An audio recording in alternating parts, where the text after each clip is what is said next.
అమ్మోరు సోమవారం నుండి శనివారం వరకు రాత్రి 7:30 మీ ఈటీవీలో.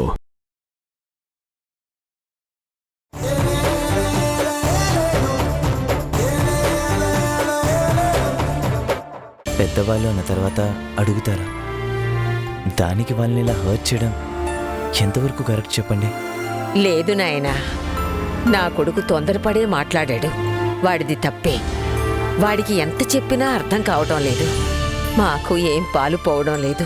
బామ్మగారు, మీరే మావయ్య గారికి కాస్త సర్ది చెప్పాలి. అయినా మీరు చెప్పకపోతే ఇంకెవరు చెప్తారు? మీరు మధు కాస్త గట్టిగా అనుకుంటే ఆయన ఖచ్చితంగా అర్థం చేసుకుంటారు. మధు చేయని ప్రయత్నమే లేదు నాయనా. మధు ప్రయత్నం వల్లే మీరు కనీసం ఇంటికి రాగలిగారు. మేము మా బిడ్డని, మిమ్మల్ని కళ్ళారా చూసుకోగలిగాము. లేకపోతే మాకు ఈ అదృష్టం కూడా ఉండేది కాదు. బామ్మగారు, మావయ్య గారికి ఒక విషయం చెప్పండి. మేము ప్రేమించుకుంటున్న రోజుల్లో కూడా చింతూ ఎప్పుడు మావయ్య గారి గురించే బాధపడుతూ ఉండేది. మేము ఎప్పుడు హద్దు దాటి ప్రవర్తించలేదు. స్నేహితులుగానే ఉన్నాం. ఇప్పటికీ పెళ్ళైనా కూడా భార్యాభర్తలా కలిసి ఉండడం లేదు. స్నేహితుల్లాగే ఉంటున్నాం. ఆయన మీద ఎందుకున్న గౌరవం అది. దయచేసి అది అర్థం చేసుకోమని చెప్పండి. భార్య నలిగిపోతూ ఉంటే నేను చూస్తూ ఉండలేకపోతున్నాను. నిజమే నాయనా, ఇంత అర్థం చేసుకొని నువ్వు సర్దుకుపోతున్నావు. వాడు కూడా అర్థం చేసుకుంటే బాగుండు. మీ అమ్మ అక్క కోపగించుకుని వెళ్ళిపోయారు. వాళ్ళకి ఎలా సర్ది చెప్పాలో, ఏం చెయ్యాలో నువ్వే చెప్పు నాయనా. ఏంటమ్మా, వాడికంతా కోపంగా చెప్పి హెచ్చరించొచ్చినా కూడా ఇంకా రాలేదు? గబుక్కున వాడొచ్చేసినా కూడా ఇబ్బంది అయిపోతుంది. కానీ వాడు రావాలి, వచ్చి తీరాలి. అసలు వాడు ఏం చేస్తున్నాడు చూడు. ఇంతవరకు ఫోన్ కూడా చేయలేదు. ఒకసారి ఫోన్ చేయి.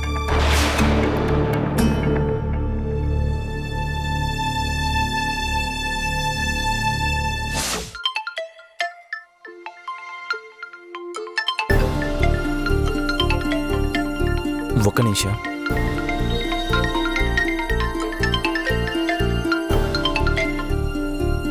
అమ్మా. ఏంట్రా, పోతే పోయింది. అమ్మ అక్క ఎలా పోతే ఏంటి? మన కత్తగారిల్లు బాగానే ఉంది, అక్కడే సెటిల్ అయిపోదాం. మెల్లగా వాళ్ళని మంచి చేసుకుని అక్కడే ఉండిపోదామనే ప్లాన్లో ఉన్నావా ఏంటి? ఏం మాట్లాడుతున్నావమ్మా నువ్వు? పిచ్చి మాటలు నువ్వు.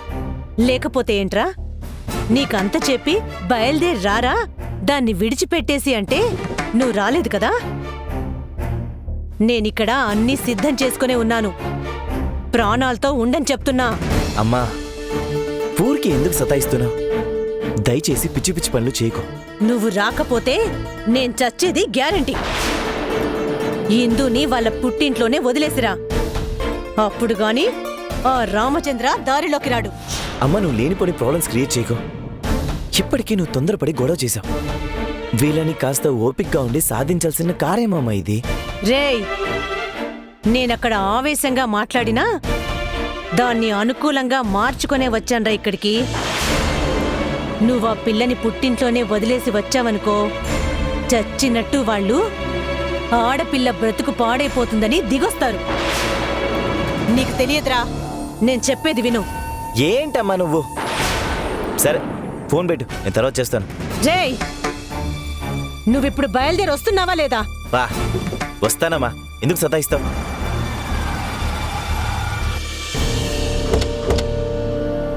అమ్మా, నీకు మళ్ళీ నేను ఫోన్ చేస్తా ఉండు. రేయ్ రేయ్, అరే చేస్తానంటున్నా కదా, పెట్టే.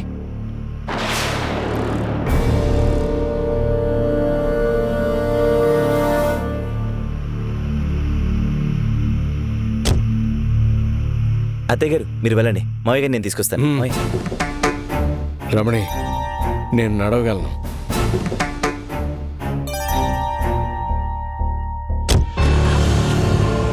మావయ్య జాగ్రత్త.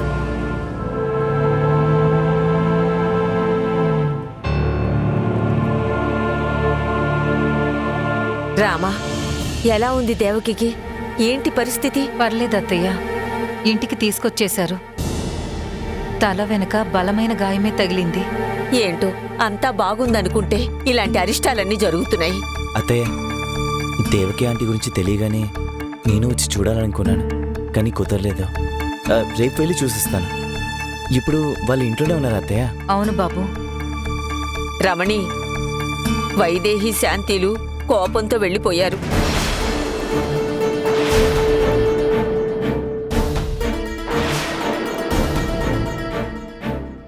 రామచంద్ర, కొంచెం అర్థం చేసుకోరా.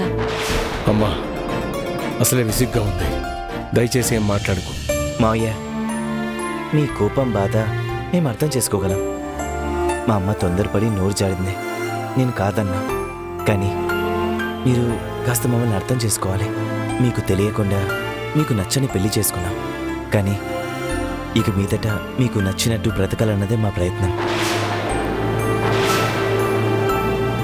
మీ ఆమోదం, ఆశీర్వాదం కోసమే మేము ఎంతగా తాపత్రయపడుతున్నాం. అందుకోసమే ఎదురు చూస్తున్నాం. ఒక్కసారి మీ అమ్మాయి మొహం చూడండి. తనకి మీరే ముఖ్యం. దయచేసి అది అర్థం చేసుకోండి మావయ్య.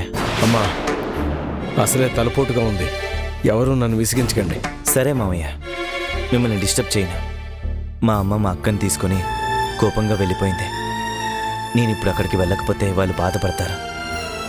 అటు ఇటు నేనే నలిగిపోతున్నాను. నేను ఇప్పుడు మా ఇంటికి వెళ్ళి పొద్దున్నే వస్తాను. ఇందు, వెళ్ళొస్తాను. అత్తయ్య, వస్తాను. ఆ,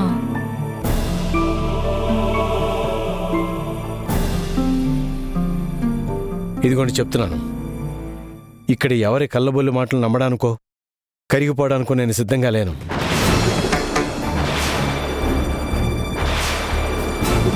ఎవరి విషయాలు నా దగ్గర ప్రస్తావన తీసుకురాకండి. నా దగ్గరే కాదు, ఇంకో ముఖ్యమైన విషయం చెప్తున్నాను. ఇది అందరికీ చెప్తున్నాను, గుర్తుపెట్టుకోండి. ఏ ఒక్కరైనా ఈ విషయాన్ని మధు దగ్గర తీసుకెళ్ళడానికి, తనని ఇబ్బంది పెట్టడానికి వీల్లేదని చెప్తున్నాను. అసలే అక్కడ వాళ్ళ బాధల్లో ఉన్నారు. ఎవరి కర్మని వాళ్ళు అనుభవించాల్సిందే. ఒకరి కర్మను తీసుకెళ్ళి ఇంకొకరి నెత్తిన వేయకండి.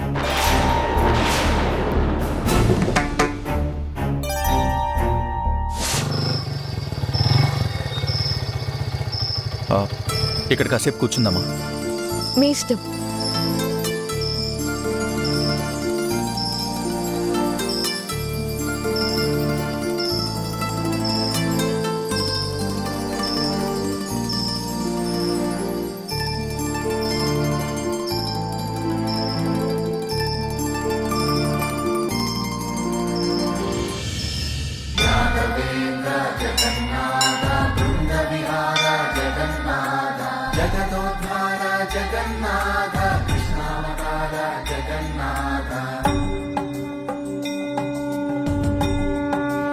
గుడికి వెళ్దామా?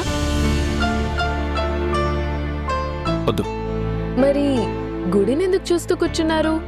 లేదు, ఆ గుడిని చూస్తుంటే మా అమ్మని చూస్తున్నట్టే ఉంది. అవును, నేను నాస్తికుణ్ణి కాదు, అలాగని పరమ భక్తుణ్ణి కాదు. కానీ మా అమ్మతో ఉన్నంతసేపు ప్రశాంతంగా ఉంటుంది, హాయిగా ఉంటుంది. మా అమ్మని చూస్తుంటే గుళ్ళో అమ్మవారిని చూస్తున్నట్టే ఉంటుంది. అలాంటి అమ్మకి ఈరోజు ఈ పరిస్థితి ఏంటో నాకు అస్సలు అర్థం కావడం లేదు. మంచి వాళ్ళకి ఎప్పుడు చెడు జరగకూడదు కదా. మరి మా అమ్మ అంత మంచిది కదా. ఆ దేవుడు అమ్మకి ఎందుకు ఇంత కష్టం ఇచ్చాడు? జీవితంలో కష్ట సుఖాలు కలిసే ఉంటాయి. దాన్ని మనం వేరు చేసి చూడలేం. మనం దేవుడు ఎందుకు ఇలా చేస్తున్నాడని ఆలోచిస్తూ కూర్చోవడం కంటే, మనం చేసే పొరపాట్ల వల్ల, మనం చేసే నిర్లక్ష్యం వల్ల చిన్న చిన్న కష్టాలు వస్తూ ఉంటాయి.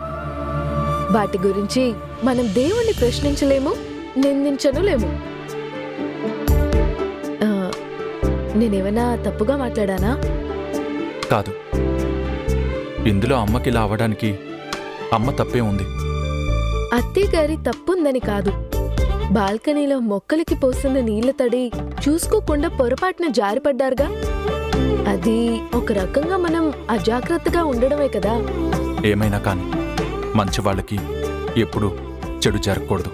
నిజమే, కానీ జరిగిపోయింది. ఏం చేద్దాం?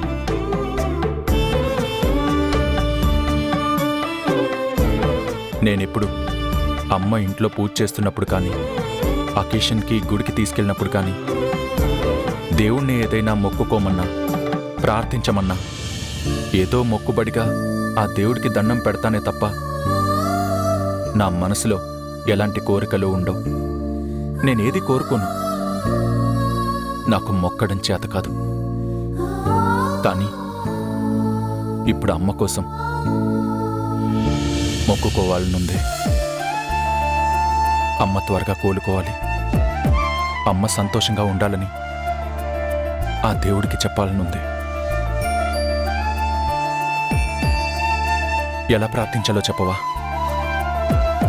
గుళ్ళు గోపురాలు ప్రార్థించే స్థలాలు, మొక్కే పద్ధతులు ఇవన్నీ మనుషులకే గాని దేవుళ్ళకి కాదు.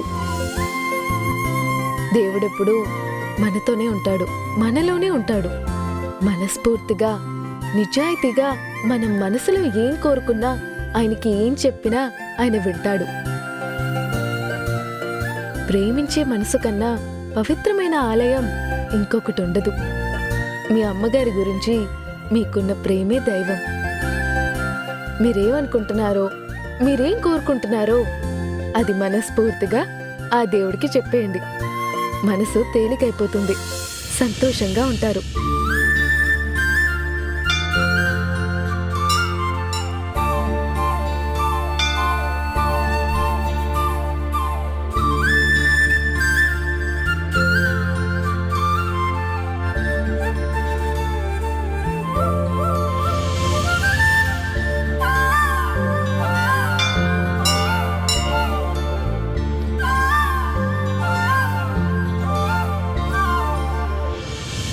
ఇప్పుడు ఎలా ఉంది? మనసు చాలా తేలిగ్గా హాయిగా ఉంది. అది మన మనసులోనే మ్యాజిక్ ఉంది. మీరక్కడ దూరంగా కనిపిస్తున్న గుడికి వెళ్ళలేదు, కానీ ఆ దేవుడే మీ దగ్గరకొచ్చాడు, మీ మనసులోకొచ్చాడు, మీ మనసులో మాట విన్నాడు, మీకు కావాల్సిన ప్రశాంతత అందించాడు. ఇదే దేవుడు, అంతకంటే ఇంకేం లేదు. నువ్వు చెప్తుంటే నిజమే అనిపిస్తుంది. నేనేం కోరుకున్నానో తెలుసా? వద్దు, మనసులో కోరికల్ని బయటికి చెప్పకూడదట. అదేంటి? పెద్దవాళ్ళు అంటారు, కోరిన కోరికల్ని మనసులోనే పెట్టుకోవాలి, బయటికి చెప్తే ఫలించవని. అవునా? అయితే మనసులోనే ఉండని. ఇంకా ఏదో ఆకలేస్తున్నట్టుగా ఉంది. ఆకలేస్తున్నట్టుగా కాదు, విపరీతమైన ఆకలితో ఉన్నారు. పొద్దు నుంచి మీరేం తినలేదు, గుర్తుందా మీకది? కదా, నిజమే. తిండి తిండం మర్చిపోయాను. అత్తయ్య గారి గురించి ఆలోచిస్తూ తిండి విషయం కూడా మర్చిపోయారు. మిమ్మల్ని మీరు కూడా కాస్త పట్టించుకోండి. ఆకలేస్తుందంటే వెళ్ళి తిందాం పదండి. సరే, వెళ్దాం.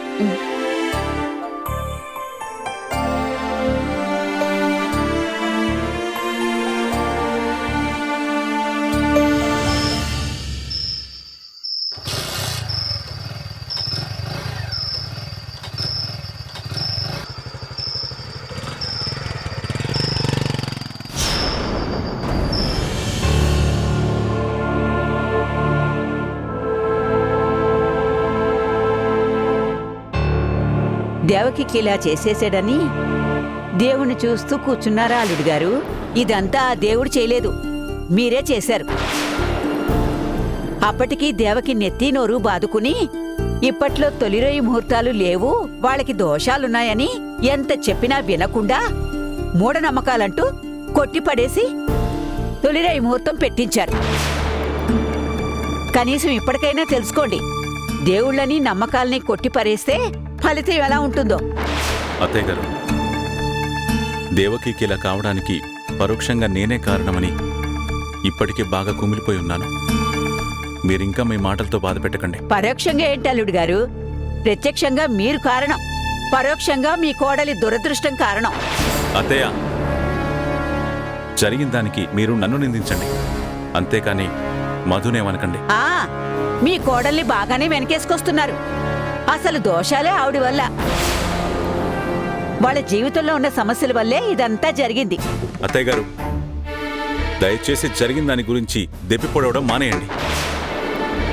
అనవసరంగా మధు మీద అభాండాలు వేయడం అంతకంటే చేయకండి. నేనేం అబండాలు వేయడం లేదు అల్లుడు గారు. లేనివి చెప్తే అబండాలు అవుతాయి గాని ఉన్నవి చెప్తే అబాండాలు ఎందుకు అవుతాయి? నిజాలవుతాయి గాని. మీరేమో కోడల మీద ఒక్క మాట పడనివ్వరు. మాట పడకుండా ఉండేటట్టు ఆవిడ గారు ఏమైనా నడుచుకుంటున్నారా? అసలు ఇంటి కోడలిగా బాధ్యతగా మెలుగుతుందా? మధు అసలు ఏ బాధ్యత లేకుండా మెలుగుతుందని మీరంటున్నారు. బాధ్యతల విషయంలో మాత్రం మధునెవ్వరూ వేలెత్తి చూపించడానికి లేదు. అవునా?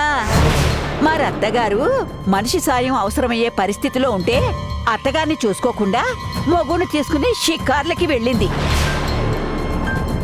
అసలు వాడికైనా బుద్ధుండాలి కదా. కన్న తల్లి మీద వాడికి మమకారం లేకుండా పోయింది, అక్కర్లేకపోయింది. ఒక మనిషి ఇంట్లో బాధపడుతుంటే పట్టించుకోకుండా షికార్లు తిరుగుతారా? ఇది వరకు బాగానే ఉండేవాడు. ఎప్పుడైతే ఈవిడగారి మెళ్ళ తాళి కట్టాడో అప్పట్నుంచి ఈవిడగారి కొంగు పట్టుకునే తిరుగుతున్నాడు తప్ప ముందులా తల్లిని పట్టించుకోవడం లేదు. అత్తయ్య, దయచేసి నోటికొచ్చిందల్లా మాట్లాడడం మానేయండి. మనిషి బాధపడుతూ ఉంటే పట్టించుకోకుండా షికార్లు తిరిగే రకం కాదు నా కోడలు. ఇక్కడ దేవకిని చూసుకోవడానికి మీరున్నారు, నేనున్నాను. కానీ దేవకి అలా అయినందుకు నందు ఎంతలా బాధపడుతున్నాడో, వాడెంత డిప్రెషన్లో ఉన్నాడో మీకు తెలుసా? వాడు నా బాధ నుంచి బయటపడేయడానికే నందుని తీసుకుని బయటికి వెళ్ళుంటుంది. అంత మాత్రాన తనేదో సంతోషంగా షికార్లకు వెళ్ళిందన్నట్టు మాట్లాడకండి. బాగానే చెప్పారు. దేవకి గురించి వాళ్ళు బాధపడుతూ ఉంటే ఇద్దరూ పక్క నుండి దేవకి గురించి పట్టించుకుంటారా? లేక ఇంట్లో తల్లిని వదిలేసి భార్యను తీసుకుని వాడు తగుదనమ్మా అని ఈవిడ ఇద్దరు వేళాపాళా లేని సమయంలో షికారుకి వెళ్తారా? అవును, మీ కూతురు గురించి మీకు తప్ప ఇక్కడెవ్వరికీ అక్కర్లేదు, ప్రేమ లేదు. మీకంత అక్కర ప్రేమ ఉంటే మీ కూతురు పక్కనే కూర్చొని తనని పట్టించుకోండి. అంతేకాని ఇలా మమ్మల్ని వేపుకు తింటూ అందర్నీ ఆడిపోసుకుంటూ ఉండకండి. వెళ్ళండి ఇక్కడి నుంచి. అవునులేండి, ఉన్నదన్నావంటే నిష్ఠురం. అసలు నేను నోరెత్తకూడదు. ఎంతైనా మీ అత్తగారిని కదా. అదే మీ కన్న తల్లినైతే ఇలా అంటారా? పెళ్ళైన నాటి నుంచి నేను మిమ్మల్ని తల్లిగానే చూస్తున్నాను. మీ చాదస్తంతో అవాకులు చివాకులు పేలుతూ ఉన్నా భరిస్తున్నాను. అది ఎందుకోసమో తెలుసా? నాతో పాటు నా తల్లి లేకపోయినా మీరు నా తల్లి లాంటి వాళ్ళని తలిచి. అది మీకు అర్థం కాదు. మిమ్మల్ని ఎంత బాగా చూసుకున్నా, ఏం చేసినా మీ పాటికి మీరు మాట్లాడుతూనే ఉంటారు.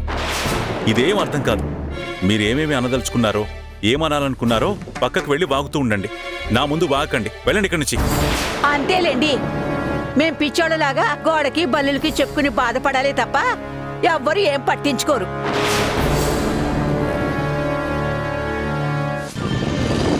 హలో, బాగా ఆకలిస్తుందన్నారు, తిన్నామన్నారు. తీరా చూస్తే వెళ్తూనే ఉన్నారు. ఎక్కడ తినబోతున్నాము? అది తెలియకే వెళ్తున్నాను. ఏంటి? అది తెలియకే వెళ్తున్నాను. ముందు బండాపండి పక్కకి. బండాపండి.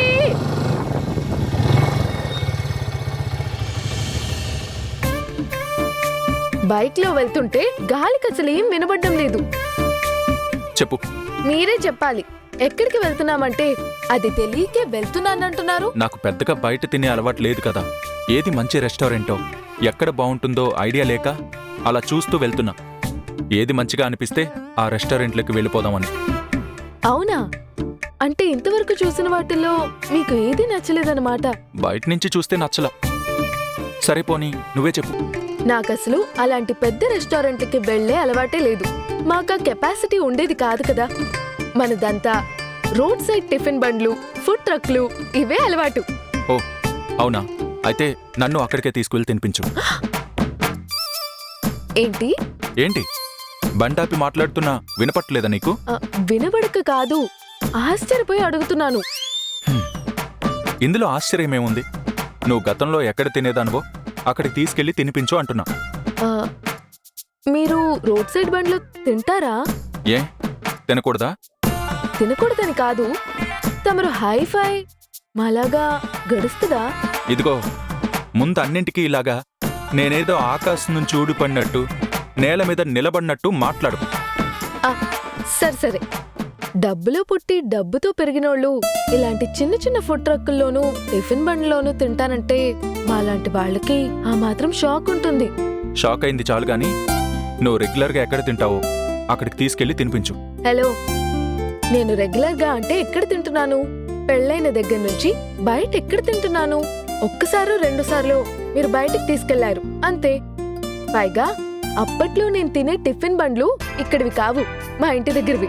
ఇప్పుడేంటి అక్కడికి వెళ్ళి తిందామంటావా? సరే పద వెళ్ళి తిందాం. హలో హలో, అంత దూరం అక్కర్లే, దగ్గరలో ఎక్కడో చోట తిందాం పదండి. అదేలాగా? దగ్గరలో మంచి బండి అని ఎలా తెలుస్తుంది? అవన్నీ చూస్తే తెలిసిపోతుంది. మంచి టిఫిన్ బండి అంటే అక్కడ కొంచెం క్రౌడ్ ఎక్కువగా ఉంటుంది. సింపుల్. ఓకే అయితే వెళ్దాం పద.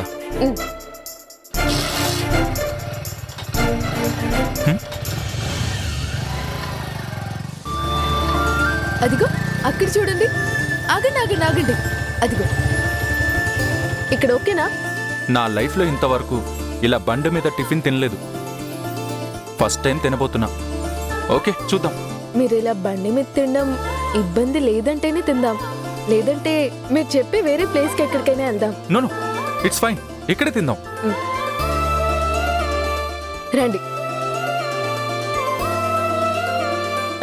ఏం తింటారు? నువ్వే ఆర్డర్ చెప్పు. అయితే ఫస్ట్ 2 ఇడ్లీస్ తిందాం, తర్వాత దోశలు చాలా బాగుంటాయి. ఆ దోశ వెరైటీని ట్రై చేద్దాం. ఓకే.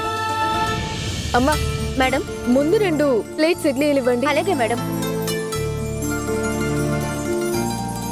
తీసుకోండి మేడం. తినండి.